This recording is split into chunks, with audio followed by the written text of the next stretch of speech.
Okay, we are streaming live on LinkedIn and I'm waiting for YouTube to get streamed live. And we are streaming live on YouTube as well. Today's Coffee and Communication episode is a special one because I have someone who is really special with me. Just to give a brief introduction about him, is he is someone who has a long-term leadership vision. DTM Anil Nair brings 27 years of corporate experience. He started his career as a software engineer with Tata Unisys and went on to lead multiple teams within Agile Release Train, managing complexity, people, and delivery at scale. But what deeply I admire about DTM Anil is when many people think of retirement as stepping away, he chose to step in for others. That gave me goosebumps. Today, he is the president of Chennai Kings of YMCA Toastmasters Club, actively mentoring professionals within and outside Toastmasters. He volunteers with Team Everest NGO, where he provides structured communication training to underprivileged college students. He also supports the youth leadership program, working with school children to build confidence, clarity, leadership from very young age, which I admire the most about him. What makes today's conversation special is DTM Anil Nair has seen leadership from the boardroom to the classroom and understands what truly makes your voice have that weightage.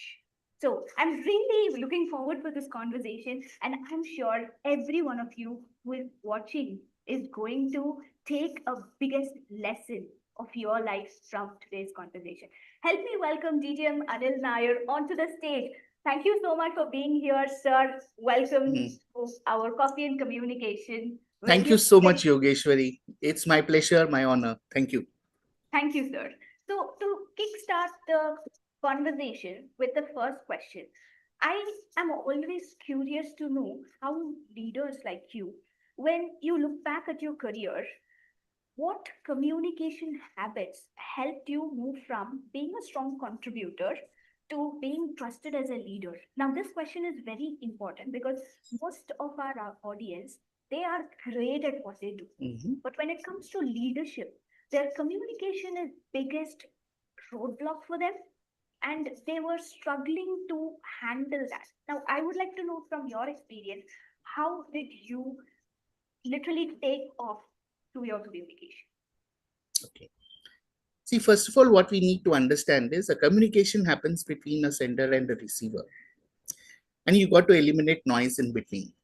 Now, if you start communicating like my fellow Keralite Shashi Tharoor, I think 90% of India cannot understand it. Okay. So, first thing, what you need to do is you need to speak or inform or talk at a level that the other people are understanding. But more important than that, I have realized is not about you telling or telling something to others. It's about you listening to their answers or what they are saying. Because the way you respond to what they tell you, that leads to a better communication. Because people give you cues, people give you what they want to listen.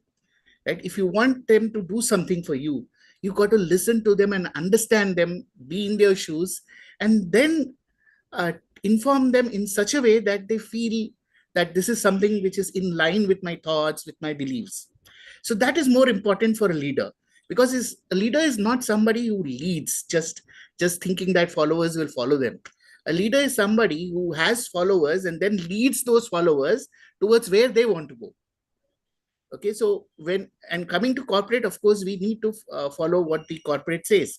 So you got to align the corporate vision and the corporate goals with the individual goals of the people, and that communication has to be done by the leaders and managers in the organization. So that is something I realized eventually, slowly, with experience. I wish I had known that earlier in my career, because that time my English was always good right from the beginning. So I used to think that it's about English language. So just because I speak good English, I used to think I'm a good communicator. And it's only later I realized good communication is more about active listening than what you are saying to the others. It's more important to listen to what others are saying to you. and then respond in appropriate manner. So So, that's what it is. So you yeah, earn trust by by listening. You don't earn trust by giving lectures to others. You earn trust by listening to others and then responding to them in a way that they feel connected to you. wonderful, wonderful. Now, when we speak about listening, in the Mhm. entire answer, I was able to understand that listening was the greatest tool when it comes to effective speaking. And English is secondary. Language is just a medium, and simple language is more than enough to communicate. So, I would like to know how, and you also mentioned that you got to know about this later. Previously, you were not aware of it. Now, if you can compare your early days and after the days when you learned how to listen, can you help us? How did you learn how to listen? Because most of the professionals, what I'm able to see is they think that communication is about speaking a lot, speaking more, Yes. speaking fast. And communication is about a flamboyant, flowery English. Whereas right now we get to hear from you that it's not about English, but about listening. Help us understand how did you first of all became aware of it, and how did you learn it? Okay. So, like I said earlier, it was more about what I want to say. And later it became what do others want to tell me. Okay. The change happened gradually. It is nothing that we cannot pinpoint an exact date or time or even year. It's more like eventually when you're attending a lot of meetings, in earlier in meetings, people like, because we are starting at the bottom, people ask us for status and we just respond. And after that, I realized that, including me, most of us, we switch off. We are not listening to what other people are telling the manager. So in a status meeting or a stand up, you mention whatever you did and the others are saying, but you're not really listening to them. It's like you're lost in your own thoughts or you want to think about something else. It kind of switches off, or you're not paying active attention to what's going on. Now, later on, when I was leading teams, I realized that it's more important that we listen to everyone and then respond. And, like, for example, also, I recollect early in my career, there was a meeting where when I realized it, I started taking notes of what's happening in the meeting.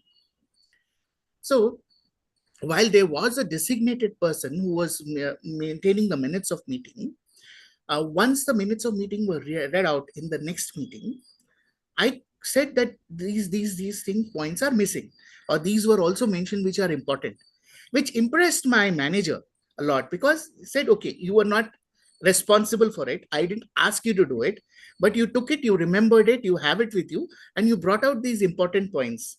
So thank you for that. So once he said that, and of course he gave me good ratings as well, then I thought, okay, this is a small, simple thing that I've done, but it has an impact. Anybody of us could have done it, but no one did, right? So, and I realized that this is a small step, but has a big impact. So that's when that realization hit me, I can say, but it happened gradually.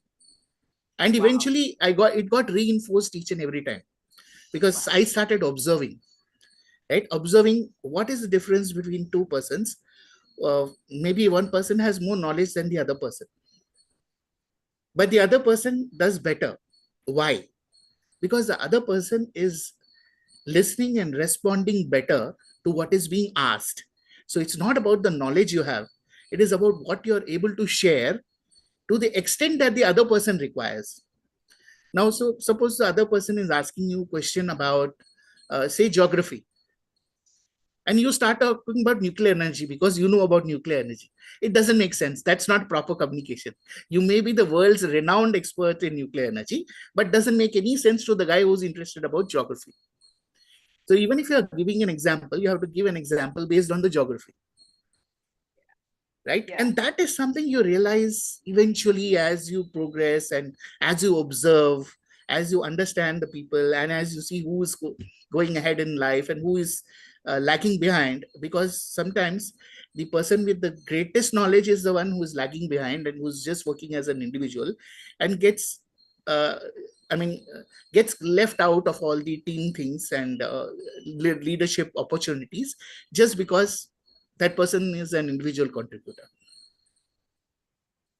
This is biggest bulb on, sir. Because Mhm. what I was able to, the pattern I was able to see is when you especially gave that example, how in the meeting you started noting down everything, listened to everyone, and collected the points that were missing, shared it with your manager, and if your manager, now the response is out of the moon. It's like, first of all, he appreciated you, and then he gave you Mhm. good ratings, and you probably stayed in his mind because you went beyond your stipulated task and you showed leadership over there, subtle leadership over there. So, active listening literally triggers that leadership move, Mhm. which is visible. And now, here I'm able to see that on LinkedIn, I keep reading, even I believe that leadership is not a title, leadership is your character, how you behave, how you do things, Right. everything. Now I'm able to see that in action, that you displayed leadership and you received a reward for that. And probably that manager remembers you better than anyone else. And that must have given you better visibility compared to others. Please correct Mhm. me if I'm wrong. Yeah, you can think about that way. At least at that time in the early part of my career, definitely yes. Yeah, this is mind blowing. Mhm. So in a team meeting or anyone who is working, instead of just focusing on their task, their thing, and switching off, even I have done it multiple times when I was working, where in the team meeting, as soon as my update is done, I feel like, oh, Mhm. the entire burden is relieved. Right now, I can think about any lunch, breakfast, whatever I have in my mind. But Right. not doing that and staying focused, staying present, Mhm. staying actively is a leadership skill in terms of communicating what we want. Now, moving on Yeah. to the next question that I have. Mhm. Right. Uh, Mostly, right now, you just shared, it's a follow up question that you collected all the minutes of the meeting and you shared with your manager. Now, in Mhm. the meeting, people share opinions, and especially Right. when there is a discussion about open ended discussion about a new project or any challenge that is getting faced or whatever it is, people Mhm. share opinion. So what is the difference between people who share their opinions and people whose input is actually influencing the decisions? What is the difference that you have seen? Right. Okay. So opinions are, a dime a dozen. So everyone has an opinion. And today people are more forthcoming about their opinions than in the past. Okay. So early in my career, it was difficult to get any opinion out of the people because Zenex was like that. They were mostly silent and they don't want to raise their hands. If you come now to Gen Z, they are always ready to raise their hands whether they know things or not. Okay, so it's become completely opposite. But in both cases, when people have opinion, how do you influence based on your opinion? That most important thing is, if you can remember Simon Sinek's, Why? Yes, the golden circle. yes, why, the golden circle, right? So why is the most important? When you connect the why to your opinion, right? I have this opinion, this is why I have it, and this is what can happen because of this. So once you connect all the dots together and you present it in a way that other person is understanding why you're having that opinion, then there is a better chance to influence that your opinion becomes an actual action. So basically the why, and then the what and how comes later, right? First comes why. Hmm, hmm, hmm. So True. connect the why, connect it to the bigger picture, what is to be achieved, and then you can have a good impact on the influence, because that provides the relevance of your opinion also. Okay, okay. That's I just have an extra question about this point because even I Right. have faced this multiple times. When a Mhm. discussion is happening about a new project or a challenge, uh, at times, though we don't have an opinion, we were forced to give an opinion. Now, Yes. being underprepared, we just say what we have observed uh, even though we don't have the right capability to execute it. Mhm. Now, how? do you see, or how have you done when it comes to sharing an idea? In this case, I'm not talking about an opinion, because Right. as you said, an idea which has a stronger why, and then what it is, finally how to do it, that's very important. Because every single time I've seen that, even in my case, we come up with an opinion and then the leaders would be like, okay, you have shared this, why don't you only lead it and execute? That Absolutely. becomes Yeah. like, oh my god, I have 100 tasks on my plate, and one more is getting added. Now the fear of that is shutting us down completely most of the time. So how do you see this when we share an opinion or an idea? How can we state the, obviously stating the why, and then sharing the what, and then the how part? As a leader, how do you communicate it? By any chance, if we don't have the entire capacity or capability to get it done, how do you see that? Okay. Now, if in a corporate world, it's not the same person who has the why and the what and the how. The why is important when you need to make a decision. So whether it's a subordinate who has the idea or whether you have the idea, the why has to be communicated. Because once the people buy in with the why, then we can have a team to think about what is to be done with that. And then you have a larger team which works on the how is to be done. Each stage, why is an ideation stage where you decide whether to go for it or not. Then in what we decide, okay, how do we go for it, what kind of people may be required, how much budget would be required, and how is about once you have the budget in place, once you have the team in place, then this team is to be given how much time and what are the milestones that we see that the project is on track. So it doesn't happen in a single meeting, right? So the first meeting is only about why. Only once the why is decided, then you go for the what. And depending on the what, because there you do the cost benefit analysis. So only if the benefit is much more than the cost, you go into the how. So it happens in stages, and it depends. Of course, if it's a small idea, it can be implemented immediately. Like for example, say when I was a part of CSR committee, okay, so we had discussing ideas of what we need to do. So what we decided is, I mean, and there were many such things, but one thing we decided, okay, what do we do in this year? Then we said, let us support school children and provide them bags and books and those Camlin boxes, those tool, yeah, those kits and all. Okay, so why we are doing it? It was very clear. We want to do it because it will help the children. To whom we want to do it should be underprivileged, should be from the government schools or some private schools run by some foundations who would require this funding, who are not like the people or the school students or their parents are not paying. So it's a free institution. That's where we want to do it. Okay. And once we discuss the why is like we want to help the school children and we want to give them something. What do we want to give them? We want to give them school bags, books, or pencils, paper. Okay, so if we give them that whole kit, how much will it cost us, right? Because CSR also has a budget. So is it within our budget? If we do this, does this mean that it's only this that we will do for this year because it takes the entire budget for that? Or do we have the scope to do something else also? Because there are other ideas, right? There are 10 or 20 ideas that are proposed by the team. So you got to select. So that's where the what happens and how much is required happens, the cost benefit happens. And once it decided, yes, this is something we can go for it, then we'll decide, okay, who's going to do it, how many people will go, which day we will go, whether we go on a weekday or a weekend, right? And how will we reach that place? Because if it's too far, do we have to provide some bus facility, or do we ask everyone to just reach there and we reimburse them on their transport movement from there to here? Do we give a day off to the employees so that they can spend some time with them, or a half a day off? So all those things, decisions takes place later. Okay, but the why and the what happened in the same meeting. The how happened in the next meeting. So it happened within a week. But if it's a larger idea, then sometimes it takes months and even years to come to that decision.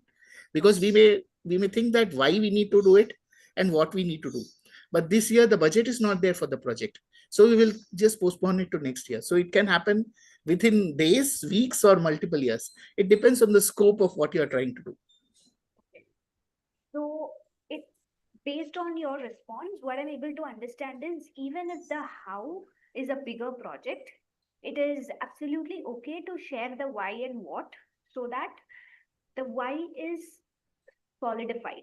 And then phase by phase, we can move with the what and the how. Now, Yes. if there are cross questions, let's just say when we are sharing and the leaders are cross questioning, okay, so you've shared this, now how do you plan to implement it?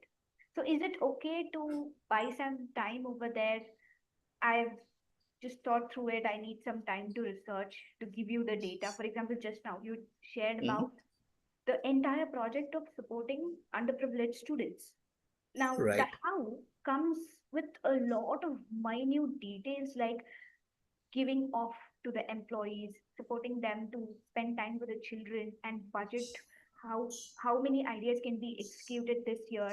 All of these things needs some sort of research. You need to Mhm. understand how many children you're going to support, and then based on that, what's the budget? What is the cost of one kit into how many ever students that we have? All of these things need time. So, uh, is it is it okay to buy some time in that particular meeting, saying that I might need a couple of days time to do my groundwork and then get back? How does that work? Yes. The first initial meetings are only about why. Only when the why is accepted, you go to the what, and then only when the what says that this is within your cost benefit analysis, it is approved, then you go to your how. Oh, So at each stage, you do have some time available to you, depending on how much time, effort, the length of the project, and all. In a corporate world, nothing goes very fast. The why and the what takes most of the time. The delivery happens in the how, and how is where the people are like focused on, because you have decided the why, you have decided the what, all the resources are in place. Now you got to implement the project. So basically what I'm trying to say is the planning activity takes much more time, the execution activity is faster. It's the execution where people may pressurize you if you are not on time. The why and the what, it depends on the budget, and it depends on many things, because you cannot do everything you want to do. You may agree to say five eyes, I mean five things that you want to achieve, but the budget may be sufficient only for two. Then you got to select two out of those five, okay, okay. right? So once all the planning is done, then only the execution happens. I actually kind of remember that what is that, Seven Habits of Effective Leaders Uh-huh. by Stephen Covey, right? So one of those was sharpen your axe, Hmm. right? Do you remember that? So there are those, that there's Yes, this yes. saying Two about people. two woodcutters. So one woodcutter, both have been given similar kind of axes. Those axes are not sharp enough. So Hmm. one woodcutter goes and starts like Sharpening chopping the. trees. Uh, Yeah, without just starts sharpening throughout, and he just carries on with that. Probably he, at the end of the day, he has two trees, hmm. and there's the other person who for like first half of the day is just sharpening the axe, Hmm. Hmm. Hmm. and that person is able to cut in the remaining half day four trees. Hmm. Hmm. Why? What happened? Because It's about sharp act. both have thought of why they have to do it. They need the wood. Both have the what, how they need to do it. They have the axe. They have their own labor, and they have the forest where they have to go into it. Why and what is similar. How they have to do it is where these two people differed. Hmm. Okay. Yeah, yeah, This, yeah. so That's how is execution? The execution needs to be faster. Means the planning has to be done beforehand. hmm. Hmm. Yeah. The planning always takes more time. Once you have a plan, then you can execute it, provided you have the right resources and the right tools and the right thought processes in place. Hmm. Hmm. So, Okay, so right that is resource. something you realize. Yeah. Once you're a leader, you get it automatically. Okay. Okay. So it's about right resources, tools, and the thought process. All Yes. all three plays a major role over there. So Yeah, moving it's like on. input, process, and output, right? Yeah. Without the right inputs, even if you have the right process, you will not get the right output. Yeah. Okay, so So the moving input on. has to be right, the process has to be right, the outcomes and output will be dependent only on these two. So once you have these right, the outcomes will be there. Yeah. Yeah. I completely agree to Yeah. that. So moving on to the third question that I have you ever seen someone who is very capable, but they lose their credibility purely because of how they communicate? Oh, yes. Not one, not two, multiple times. Okay, because what happens is there are many brilliant people who have a lot of knowledge, a lot of understanding, lot of say technical brilliance, but they don't have clarity of speech. So they're not able to communicate well.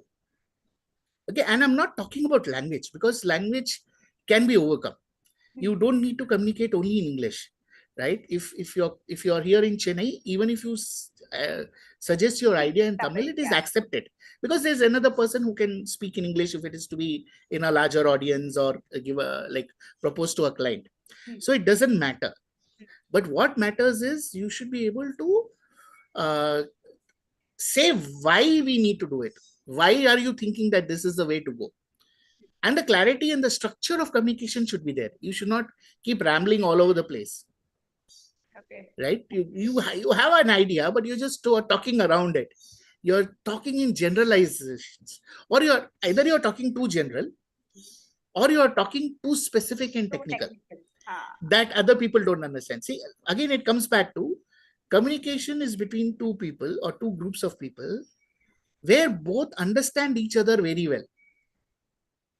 So point is you should make the other person understand, and you should listen to what the other person is saying so that you can understand what they are saying and then respond in that similar manner. Now, I cannot go and give a PhD lecture to a nursery kid.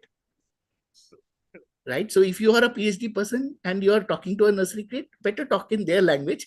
Otherwise, they are not interested in you. And I cannot talk like a nursery kid to a PhD person. That person will not have any patience to listen to me. And for playing with a kid is fine, but in terms of real things, you cannot. They will not understand why. They will find it very simple and very silly. So you got to know your audience, and that's what Toastmaster tells us also. If you are delivering a speech, you should know your audience. You should understand your audience. You should look at the audience and which how they are responding to you, and change your speech accordingly. Right? If the audience is getting bored, maybe add some humor in between. Right? So all those things. Toastmasters actually does help us. I wish I was a part of Toastmasters early in my career. It would have made a big difference, a very big difference. Yeah. So Toastmasters is a big time help to a lot of professionals, especially giving them that platform. It's not just about technical, it's also about giving them that platform to explore and experiment their speech. Right. Big time help. Even I have. And that's That's exactly the reason why I am like when I am mentoring people, I try to mentor younger people because they'll make the big difference in society, right? People of my generation are done and dusted. In the sense we have mostly achieved what we set out to, or we have not achieved it, but there is very little left in us to give back to society except our experience.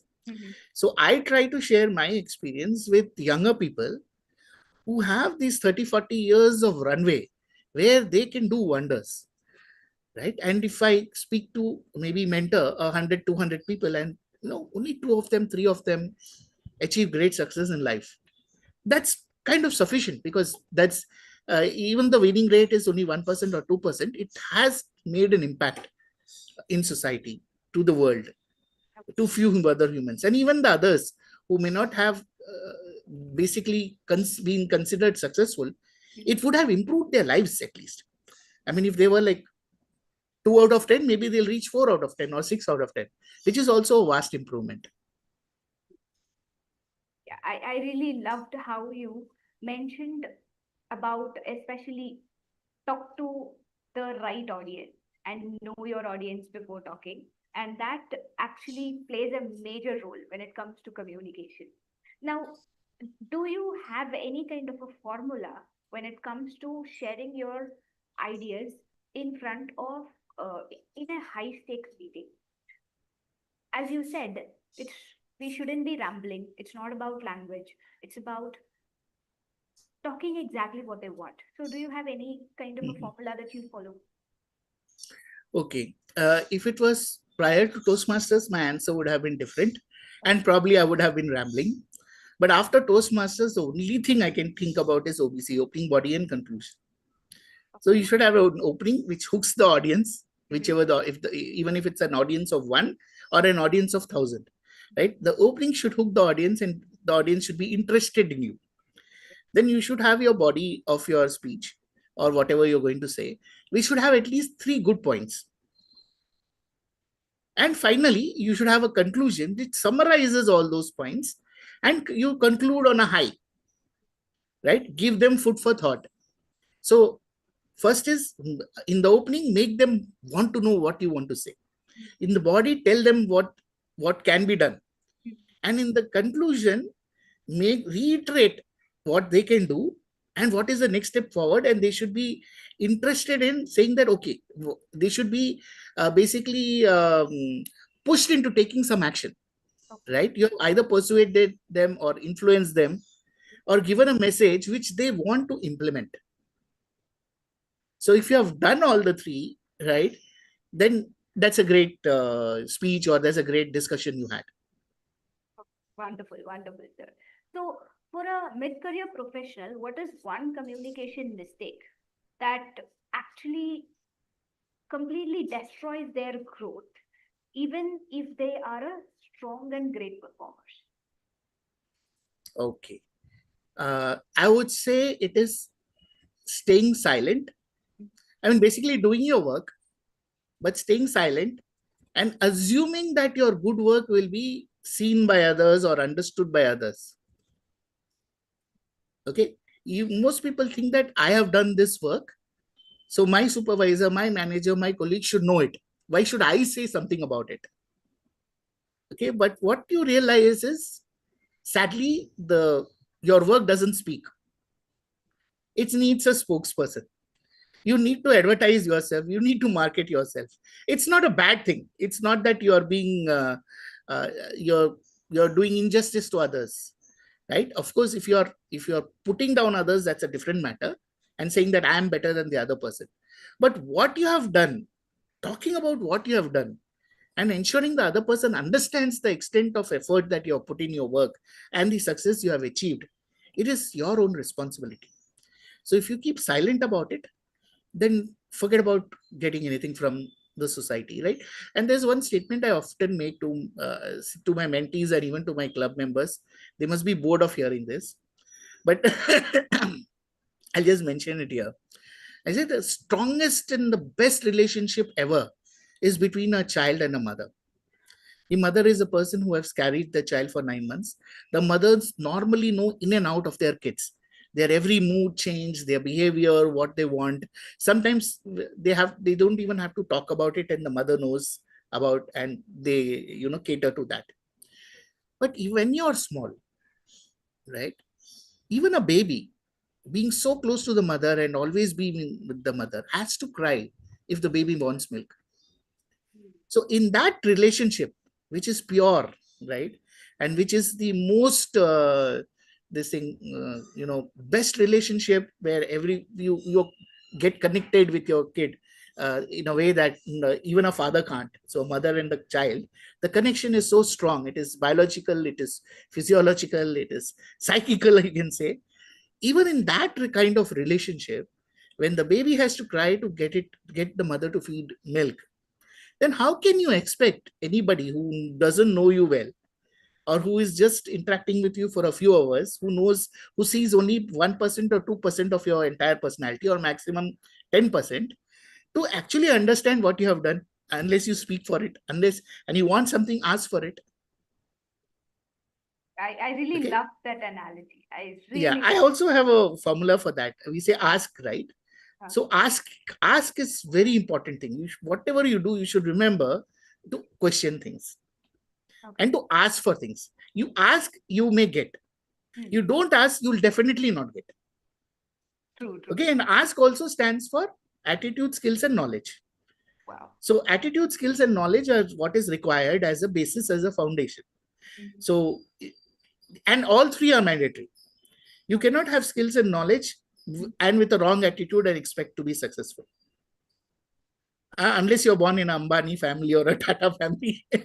then you can probably get away with a wrong attitude, right? But otherwise, if you want to have a successful career or be successful in something, your attitude needs to be right. You should have the skills and you should have the knowledge. And once you see this ASK, you should also remember you need to ask for it. Even if all these three are in your place, you should ask for it and you should question everything, because only when you question, you may get an answer. If you don't question, you never get an answer. Loved it, loved it. So, Yeah. Surya keeps telling that if you don't ask, the answer is always no.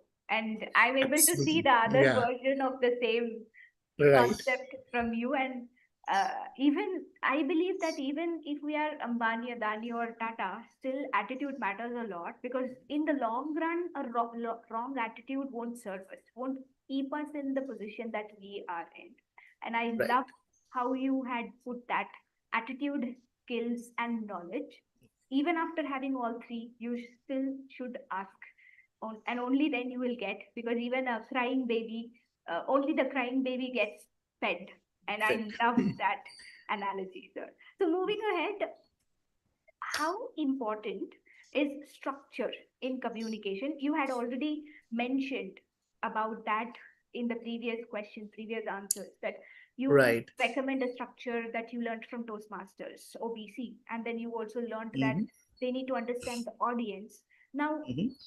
I would like to know, at a senior level, comparing to confidence and fluency. Let's just say someone has a lot of confidence and they are great in like I won't say communication, in language. They have extraordinary fluency in language, but they don't have a structure when they speak. What would they miss out? Okay. So you are fluent in a language and you have the confidence, Yes, and they are at a senior position and they where are at a senior position. they are giving lectures to their team. Okay. Now, I don't want to bring politics into it, but it kinds of reminds me about Rahul Gandhi. Okay. So his language skills are good. He is fluent. He appears to be very confident. But if you hear his speeches, they go here and there. They don't land, right? I mean, you compare him with somebody like Modi. Whether you agree with the politics of both, that's a different matter. But if you compare the speeches that Modi gives, Modi is not a good at language, especially English, right? But he is a good communicator. He understands the pulse of the people, and he tells them the same thing again and again. Now he creates slogans. Now slogans are important because they stick to your mind. You may give a 1 hour lecture, but how does the 1 hour lecture remain in the minds of people, say 1 day later or 1 week later, 1 year later? It's only when you give slogans. Mm. Now, if you see Jawaharlal Nehru or Lal Bahadur Shastri, Indira Gandhi, all of them, they had their own slogans. So, what slogan does Lahore Gandhi have? He doesn't. So, if I was his advisor, I would have told him, you prepare a slogan which is relevant to yourself and to the people of India, right? When people think about you, they should not think that you are the son of Rajiv Gandhi or the grandson of Indira Gandhi. Who are you? You, right? Not what you have inherited. Mm. So, though whatever you have inherited will take you to certain place, if you really wish to be the Prime Minister of India and want people to vote you for yourself, not for the party or what the party has done in the past or your grandparents have done in the past, then you got to have your own structure in place.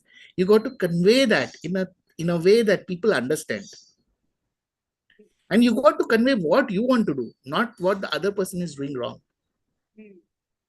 He is not able to do that. He is able to tell only about what other person is doing wrong, right? This So that's why he's not connecting to all the audience in India. He's connecting to the only the hardcore people who are supporting that party for a very long time. mm. Mm. Now, if he wants to be the prime minister, he needs to discover himself first.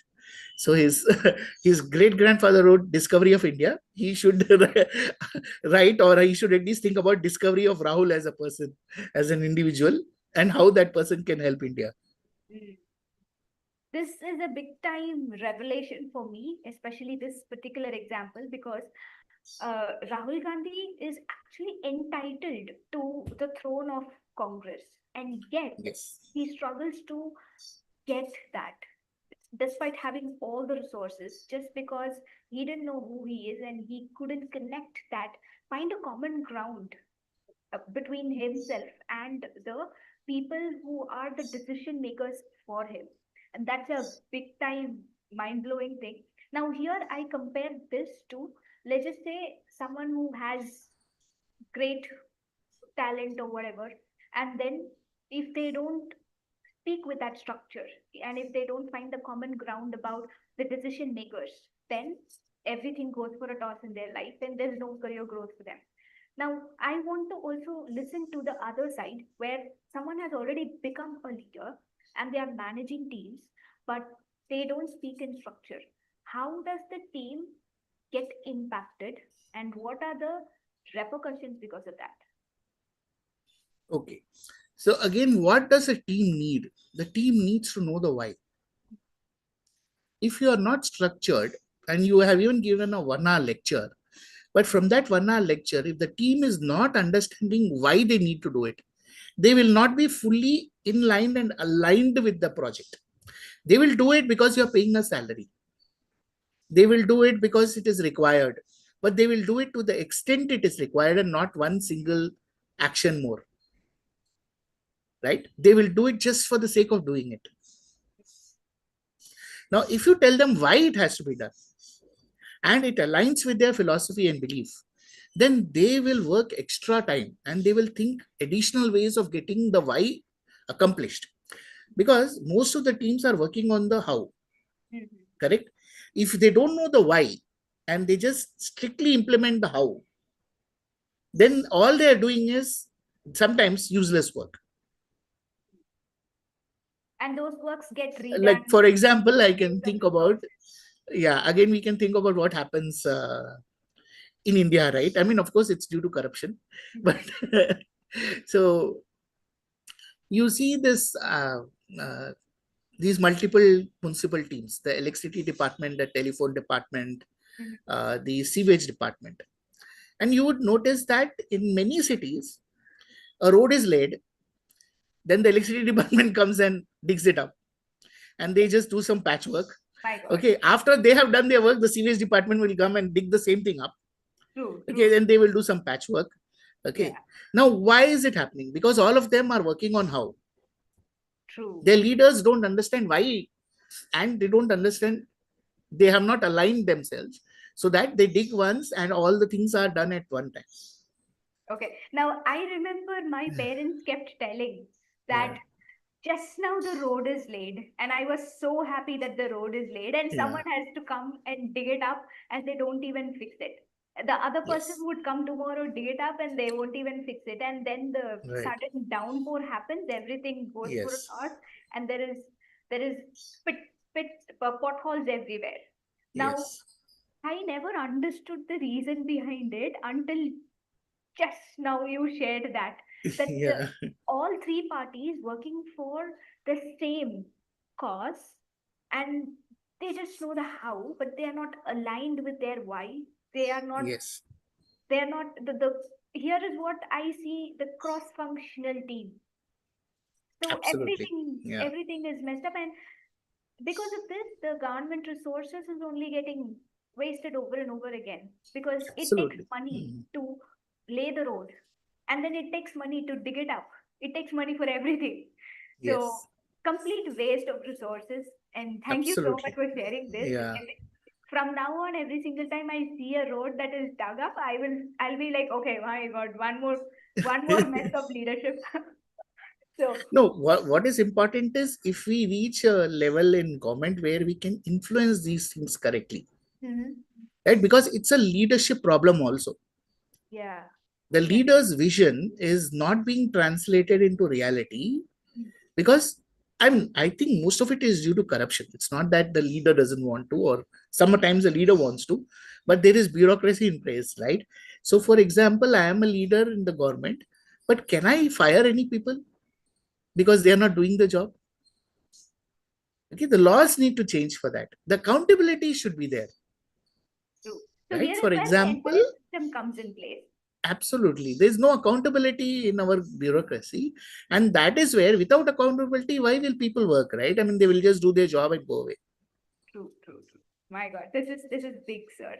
And uh, what when someone brings you an idea, what makes Mhm. you take it seriously as a leader? So right now, all we discussed about how to share an idea. Let's just say when Mhm. someone brings you an idea, why would you pick an idea and why would you reject it? Okay. So first thing is the clarity of the idea. So is the idea just an opinion or a suggestion? Hmm. Right? You can randomly get ideas from anyone on the road. Indians are great at giving their opinions, right? We have opinions about each and everything. I mean, we are great at telling Sachin Tendulkar, Virat Kohli how to play True, true. cricket. Okay. We'll sit in we our have house. never we have Yeah. never played in a stadium, but we have like all kind of knowledge, and we'll say, okay, he should not have done that outside the off stump, or he should have hit it towards the leg side, or so many opinions we have, right? And similarly, you may find people who are very voluble with opinions, but have they clarity of the idea of what they are saying? So are they telling why they want to do it, or why we should do it, right? If we have to take a decision. Okay, so clarity is very important. And after that, responsibility. Now, this is my idea. Okay, now maybe we don't have funding to make it into an entire project. So we got to do a proof of concept, Hmm. right? We got to have a pilot or something, Hmm. because it may require some 100 people working on it. We cannot afford to do that on just an idea, because we don't know whether it will work or not. It's maybe a pioneering idea. So are you going to take responsibility to be part of those one or two persons who work on the pilot and get it done Hmm. within some timelines, Hmm. Hmm. right? Can you just say, okay, this is my idea, and then say that I will be responsible for making a proof of concept. Give me 1 week, 2 weeks, 1 month, 2 months, Hmm. and just give me one or two more persons, because I am good at technical. I may need somebody to do the design, Hmm. right? And assign a manager who can do the reporting and all that, so we can take off management, because a person who's good at technical cannot manage giving status and all. It becomes difficult. Hmm. So kind of taking the responsibility and asking for the at least the minimum The bare resources who minimum. are required, right? Once you do that, the idea gets accepted 99.99% of the times. Loved it. Loved it. Yeah, there's no if there is an unbiased leader or manager, Mhm. that person will definitely approve the idea. Okay. Only when politics is involved, sometimes you reject That's even good always ideas there. because you don't like the person. That also happens actually, unfortunately. But in that case, that if that person is really serious about that idea, he'll keep developing that, or he or she will keep pondering on that, developing that, finding the right resources. Eventually, that idea will come to light. There's no way it can be Right. best, no matter the politics. This is what is my belief, especially if there is a fire, a zeal, a purpose behind that, and as you said, a why, stronger why behind that. It would always come to light sooner or And later. you ask It, you, your direct supervisor or manager is not approving it, or probably it is not capable of understanding it. Mhm. You go to a higher level, or you go to a next level. You go somewhere, right? Basically, you ask around. Yeah. You just propagate that idea around. There Hmm. are forums within the corporate Hmm. where you can do that. You have meetings, skip level meetings with your manager's manager. So there are various forums, well defined forums within an organization, where if you're passionate about an idea, you pursue that idea. The chances of it being approved at some level or the other, provided it's a good idea and an implementable idea, is very high. The only failure is if you just keep quiet after suggesting, and at the first step of failure. It's So, it's like, like moving at I always remember our Dr. Abdul J. Kalam. uh-huh. He mentioned that fail is first attempt in learning. Mhm. So, if you fail, you learn from it, go ahead. Mhm. It depends on how much passion you have, how much you want to make that idea, how much you want to fructify that idea, and own that idea. You should own the idea, then only you will have that passion, and it becomes a mission for you then. Yeah, yeah. I really loved it because only when we own it, we'll have that urge to take it forward and make it happen. Big time. Right. I completely agree to whatever you just mentioned. Now, Mhm. having an idea, and you said that after the first attempt, we shouldn't be accepting the failure. We should keep trying.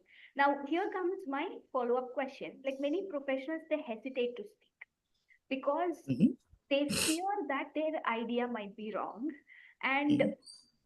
they feel that, oh, my leader may not like it. That Mhm. fear is big time because their entire life is revolving around their career. They have to pay their bills, they have to pay this. That huge responsibility comes when someone gets married and everything.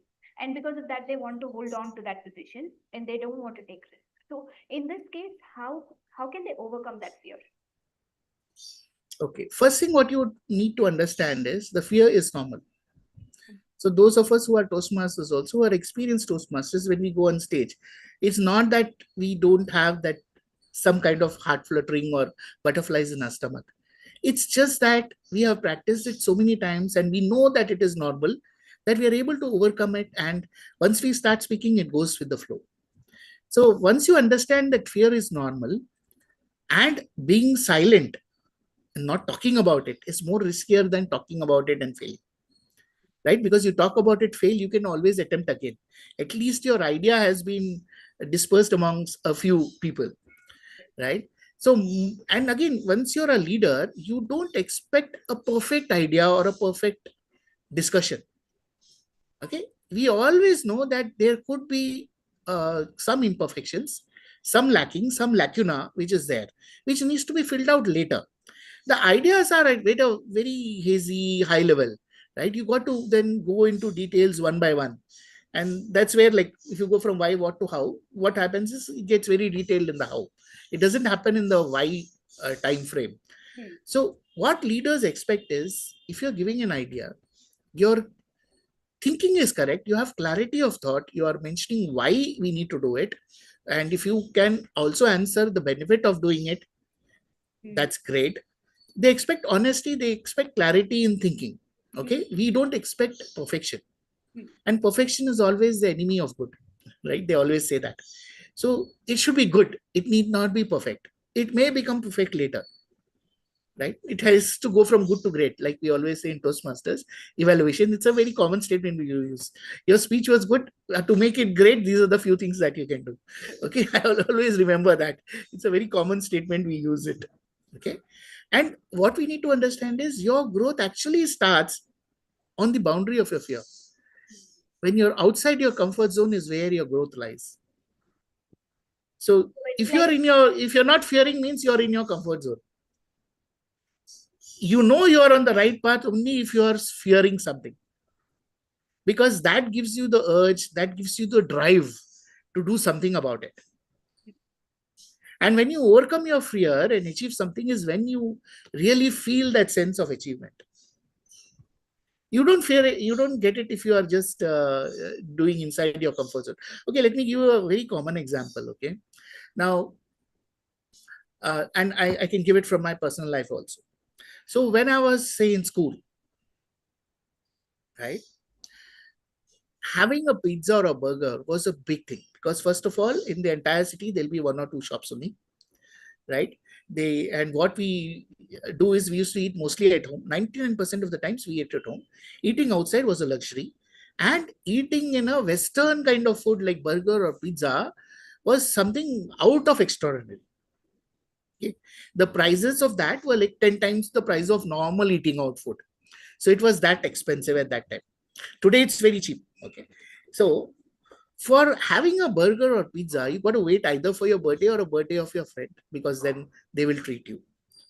So you wait for it, right? You anticipate it, or you collect money so that you can either eat it by yourself or during your birthday, right? You can ask your friends to come over and or to go and we can have that pizza or a burger. So it was always that we used to crave for it and we used to strive for it. And when we had that pizza or burger, it used to taste awesome. Now, today, I can decide right now and I'll just order in Swiggy and the pizza or the burger will come to my place. While I may enjoy it, my enjoyment is, I would say, not even 10% of my enjoyment of that one pizza which I would have worked for, anticipated for multiple months. Okay. So it's always that when you do something where you have to strive, where you have to take actions, right, that you will enjoy that benefit much more. When you get things easily, when it's inside your comfort zone, when you can just order for it and get it, or when you can just do it with a snap of your finger, then you don't have the sense of achievement. It's just normal food. And maybe it's a daily food we are having. Today, a lot of people are just surviving on burgers and pizzas. I know a lot of Gen Zs who do that. True. Yeah, big time. So they don't enjoy it as much as I would have enjoyed or my generation would have enjoyed. For us, it was a treat. For the current generation, it's a regular habit. It's a normal thing. Yeah. It's like they have idli and dosa at home. Yeah. Yeah. So, moving on to the few penultimate questions. What role does ownership play in leadership communication? So you mentioned at the last question a part of it where take ownership. Only then own your idea. Only then your idea will be respected by others. Now, if someone is an aspiring leader, now just this one part, how important is this one part for them? I would say a big, huge, humongous role is played by the ownership. Because there are many people who are ready to throw their opinions and even good ideas, right? And maybe they have the clarity also. But are they able to take accountability and responsibility? So that makes a huge difference. So basically, it's like if you say that I will be responsible for doing it instead of somebody else should do it, that makes a huge impact. If you say, okay, this is my idea, but somebody else should do it. Okay, the person whom you are talking to or who is the decision maker may think, okay, now I have to search for somebody to do it. This idea sounds okay, but not so good that I should put my efforts to find somebody else to it, because then I have to explain to that person why they have to do it. Maybe they may not be passionate enough, right? If you are bringing that idea and you want to take the responsibility and accountability and give me a time frame and give me a set of people whom you require for doing it, then I'm able to make that decision quickly. And I know that even though you fail, right, you'll still be beholden to the company because we have given you that opportunity. And I will also feel that even if you fail, at least you learn from that failure. Because finally, most of your success comes when you fail. Because when you fail, you learn. You take actions not to fail in the future, right? I mean, if you're intelligent enough or if you do want to progress in your career, you should learn from your failures and, of course, the failure of others. But failure of others is like secondary. It's like imaginary or, virtual. When you fail yourself, you learn from your own failures is when you take a step forward towards your own successful growth. So as a leader and as a good leader, you must allow your people to fail also.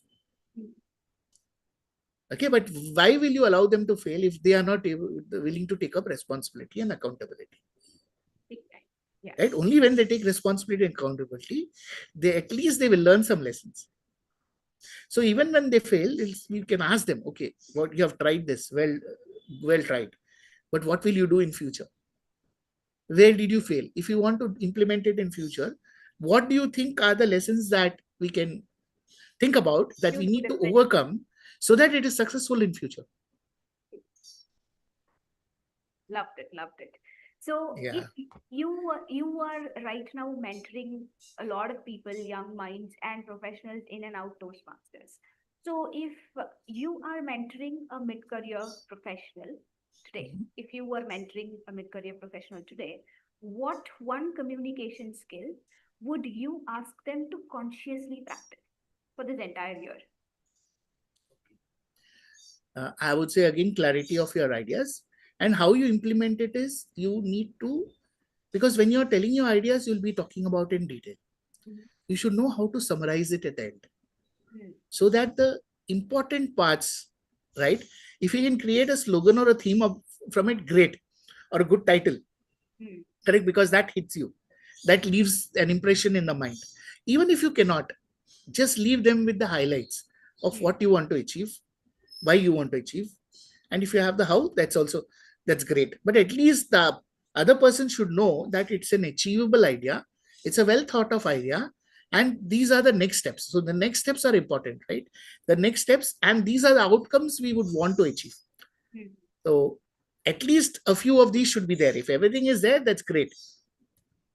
Love it, love it. So final question for our live today is, what's one sentence you wish more professionals understood about leadership communication? Okay.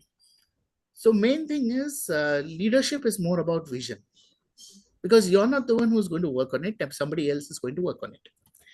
So leadership communication should not be about you sounding smart, intelligent, intellectual. It should be more about making things clear for others why they need to follow you or help you and support you with your vision.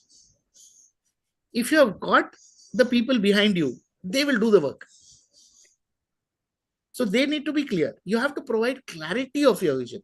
You have to set your vision. Yes, that is a definite requirement. That's the foundation. But you've got to provide clarity of your vision. Okay, since I am a civil engineer, let me put it in this way.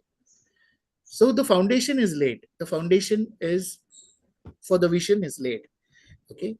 Now you got to tell them also that, do I need to create a 10-story building, a 2-story building, or a single story building, and why should I build that? Or when even if you're building a 2-story building today, I'm building this foundation for a 10-story building so that we can build on top of those 2 stories another 8 stories later in future.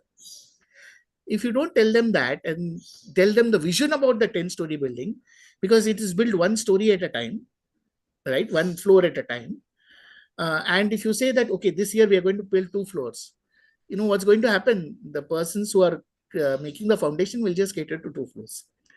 So the foundation will not be strong enough for the ultimate vision of having a 10-story building.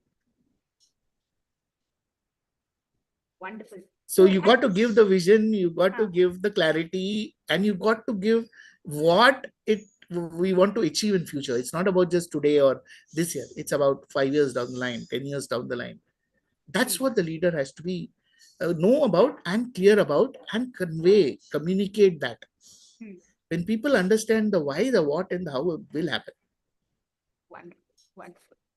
It's so brilliantly, this entire episode, I was able to see, true to the title, quiet authority, how a leader can build themselves. Beautifully, you have helped us understand right from your first sharing about your first experience of how in a meeting, instead of after giving an update, shutting yourself down, you took notes and you shared it with your manager, and you became a quiet leader over there. You displayed your leadership, moving on to every step in the way. Right now, finally, you just opened our eyes about it's all about vision, sharing the why.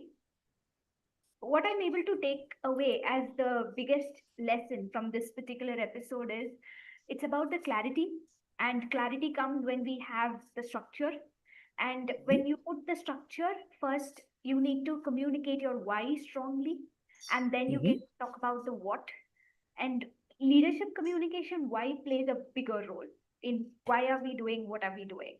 That takes the entire team, how the team is going to execute everything. And finally, the how part also, even if we think about it a little later, take time, but still taking ownership, being a part of the project, executing it, having that vision, taking ownership.